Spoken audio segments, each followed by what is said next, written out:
आपकी मेट्रो गीता। और आज की वीडियो में हम पढ़ने वाले हैं क्लास 9 के chapter number 11 surface area of volume को। और आज इसमें मैं आपको इसका थोड़ा सा छोटा सा इंट्रोडक्शन दूंगी कि ये सब चीज़ है क्या। तो चलिए इसमें पहले स्टार्ट करते हैं कि इसके फॉर्मूलाज क्या है, इसमें हम क्या क्या यूज़ करेंगे।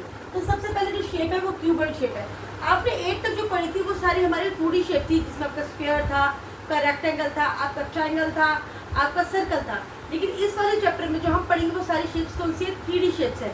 जैसे क्यूबाइड हो गया, स्फीयर हो गया, कोन हो गया, सिलेंडर हो गया। ये सारी शेप्स क्या है, आपकी 3D शेप्स है। तो इनके ही वॉल्यूम और हम एरिया के बारे में पढ़ेंगे। अब देखिए इसमें एरिया से क्या मतलब है। एरिया से मतलब है कि जैसे अगर हम 2D शेप में निकालते थे तो हमारा एरिया होता था कि वो स्पेस कितना घेरता है, और पैरामीटर होता था कि उसकी जो बाउंड्री होती है।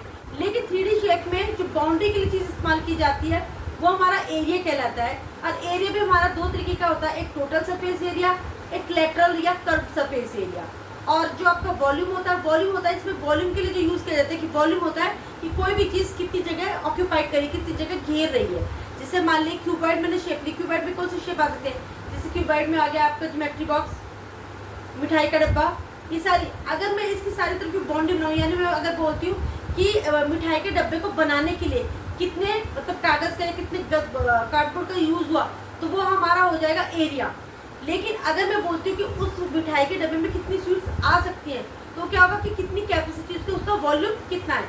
और जो एरिया है उसको हम हमेशा उसकी जो यूनिट होगी वो जो होगी वो स्क्वायर में होगी, चाहे आपके मीटर स्क्वायर हो, सेंटीमीटर स्क्वायर हो, मिलीमीटर स्क्वायर हो। लेकिन वॉल्यूम जो होगी वो किस में होगी, वॉल्यूम जो होगी आपकी वो होगी क्यूब में, जैसे पाई आर क्यूब, ठीक है। यानी कि उसकी यूनिट कितनी, मीटर स्क्वायर, सेंटीमीटर स्क्वायर। लेकिन वॉल्यूम की जो आपकी यूनिट होगी वो होगी metre cube, centimetre cube, millimetre cube, ठीक है। तो चलिए सबसे पहले हम पढ़ते हैं क्यूबाइड का। क्यूबाइड कौन सी शेप होती है, मान लीजिए मैंने ये लिया, ये मेरा एक ज्योमेट्री बॉक्स है, इसकी जो शेप है ये कौन सी शेप हो गई, ये ईट समझ सकते हो, ईट है, उसकी शेप क्या होगी, क्यूबाइड शेप होगी। अब उसका अगर मैं वॉल्यूम निकालती हूँ तो इस क्यूबाइड शेप में 3 चीज़ें होती है। क्यूबाइड में होती है लेंथ, ब्रेथ और हाइट। आपकी जो 2D शेप्स थी जैसे स्क्वायर हो गया, रेक्टेंगल, उसमें 2 ही चीज़ें होती थी, लेंथ और ब्रेथ। लेकिन जो आपकी 3D शेप्स होती है उसमें लेंथ भी होती है, ब्रेथ भी होती है और हाइट भी होती है। तो अगर मैं वॉल्यूम ऑफ क्यूबाइड निकालूँ, यानी कि अगर मैं बोलूँ कि इस बॉक्स में कितनी जगह है, कितना सामान आ सकता है, तो उसके लिए मैं क्या निकालूंगी, वॉल्यूम निकालूंगी, जो क्या होगा length into breadth into height, ठीक है। आपको तीनों चीज़ें दी होंगी, आपको लेंथ, ब्रेथ एंड हाइट निकाल के आपको वॉल्यूम निकालना है। अगर मान लीजिए मुझे उसका एरिया निकालना है, तो टोटल 2 एरिया, और मैं आपको बताया था कि 2 टाइप के एरिया होते हैं, एक टोटल सरफेस एरिया होता है, एक लेटरल सरफेस एरिया होता है। मान लीजिए अगर मैं ये कहती हूँ कि एक मिठाई का बॉक्स है, ठीक है, मिठाई का बॉक्स को बनाने के लिए कितना जो है कार्डबोर्ड यूज़ होगा, तो उसमें क्या मिठाई के डिब्बे में नीचे की जगह भी आएगी, ऊंचाई भी आएगी, ऊपर की छत भी आएगी, तो ये पूरा जो होगा वो हो जाएगा आपका टोटल सरफेस एरिया में, तब हम निकालेंगे टोटल सरफेस एरिया। लेकिन अगर मैं ये कहती हूँ कि आपका एक क्यूबाइड शेप का बॉक्स है, अलमारी है, ठीक है, आपको उसको पेंट करना है। ये क्यूबाइड मतलब आप एक रूम है, ठीक है, रूम को आपने पेंट करना है, तो रूम में आप क्या पेंट करोगे, आप पेंट करोगे तो उसकी दीवारें पेंट करोगे और उसकी सीलिंग पेंट करोगे। लेकिन फर्श में हम फ्लोर करते तो एक चीज़ आपकी रह जाती है, तो जब हम क्या निकालते हैं, तब हम निकालते हैं लेटरल सरफेस एरिया।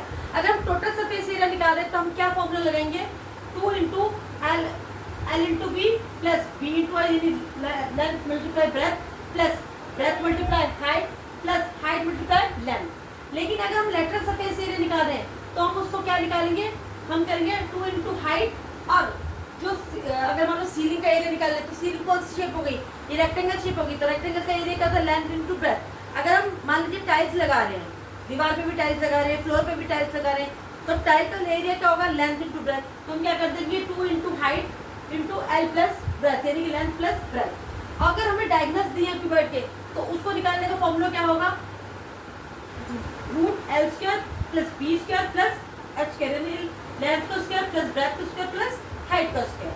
चलिए ये तो होगा आपका क्यूबाइड का। अब हम करते हैं स्फीयर। स्फीयर शेप कौन सी होती है, स्फीयर में कौन कौन सी शेप होती है, स्फीयर होता है जैसे आपका गोल में कुछ हो गया, तो क्या हो गया गोल में, जैसे आपका ऑरेंज होल हो गया, आपकी बॉल गोल हो गई, ये सारे शेप्स क्या कहलाते हैं, ये आपकी शेप्स कहलाती है स्फीयर शेप्स। अगर मैं स्फीयर का आपको उसमें सिर्फ क्या दी होती है, रेडियस दी होती है। जैसे सर्कल के लिए हमें क्या दी होती थी, रेडियस दी होती थी। तो अगर हमें रेडियस दी है तो वॉल्यूम, यानी कि वो चीज़ कितनी जगह ऑक्यूपाइड कर रही है, उसके लिए हम क्या निकालते हैं, वॉल्यूम ऑफ स्फीयर। तो वो फॉर्मूला होगा 4/3 पाई r रेज़ टू पावर 3, यानी r की पावर 3। और अगर हम उसका सरफेस एरिया निकाल रहे हैं तो उसमें हम क्या निकालेंगे 4 पाई r स्क्वायर। तो इस सरफेस एरिया किसका होगा, आपका स्फीयर का होगा। इसी तरीके से देखिए स्फीयर तो ये आपका होगा गोल, ये आपका गोल हो गया स्फीयर। अब हम कर रहे हैं हेमिस्फीयर। हेमिस्फीयर आपने एसएसटी में भी पढ़ा होगा, साउथ हेमिस्फीयर, ठीक है, और क्या नॉर्थ हेमिस्फीयर। हेमिस्फीयर का मतलब आधा हिस्सा। अगर मान लीजिए मैं इसका आधा हिस्सा कर देती हूँ तो ये वाला ऊपर वाला हिस्सा यानी कि ये वाला हिस्सा, और इधर से कर देती हूँ तो ये वाला हिस्सा यानी कि ये जो हिस्से होंगे वो क्या कहलाएंगे आपके, ये आपके कहलाएंगे हेमिस्फीयर। और हेमिस्फीयर के वॉल्यूम को निकालने का फॉर्मूला होता है, उसमें भी आपको रेडियस दी होगी। उसका होता है यहाँ पे 4/3 पाई r क्यूब था, यहाँ पर हो जाएगा 2/3 पाई r क्यूब। अगर उसका कर्व सरफेस एरिया निकाल रहे हैं, कर्व सरफेस एरिया निकाल रहे हैं तो क्या निकालेंगे हम 2 पाई r स्क्वायर। और अगर हम उसका टोटल सरफेस एरिया निकाल रहे हैं तो क्या हो जाएगा आपका 3 पाई r स्क्वायर। इसमें भी दोनों होते हैं, कर्व भी होता है और टोटल सरफेस एरिया भी होता है। अब तो ये हो गया हमारी 3 शेप थी, और अब हम इसकी नेक्स्ट शेप के बारे में बात करेंगे। चलिए अब हमारी नेक्स्ट शेप है सिलेंडर की शेप। सिलेंडर क्या होता है, जैसे ये आपकी शेप हो गई, ये आपका सिलेंडर की शेप हो गई। इसमें क्या होता है, इस सिलेंडर में जैसे क्या हो गया, प्रोटीन पाउडर का डब्बा हो गया, जैसे किसी दूध की जो मिल्क पाउडर होता है उसका डब्बा हो गया, वो सारी शेप क्या होती है, सिलेंडर शेप होती है। अगर उसमें हमें क्या दिया होता है, सिलेंडर शेप में रेडियस यानी कि रेडियस दी होती है और हाइट दी होती है।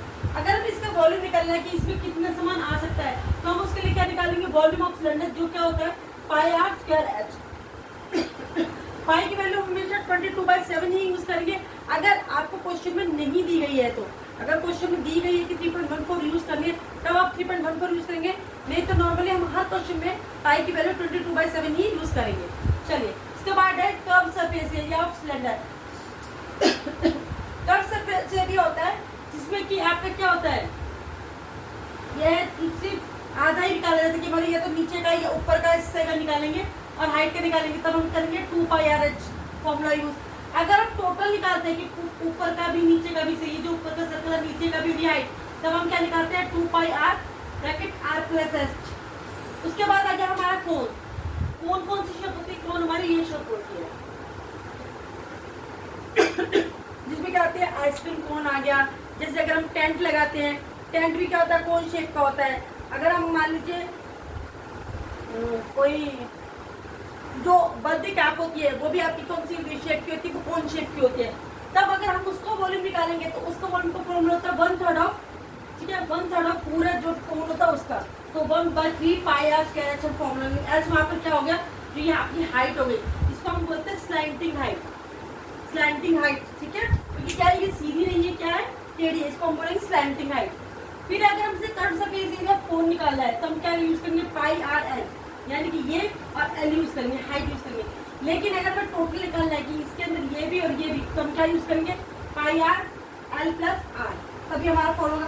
और अगर हमें सिर्फ क्या निकालनी है, इसकी हाइट निकालनी है, तब हम क्या फॉर्मूला यूज करेंगे रूट h स्क्वायर, हाइट का स्क्वायर प्लस r का स्क्वायर। तो स्टूडेंट सिर्फ यही कुछ फॉर्मूले हैं जो पूरी आपके चैप्टर में यूज होंगे। अगर आप इन फॉर्मूलाज को अच्छी तरह से लर्न कर लेंगे, अच्छी तरीके से समझ लेंगे, तो ये पूरी एक्सरसाइज बिल्कुल ईजी है, इसमें कोई प्रॉब्लम नहीं होगी।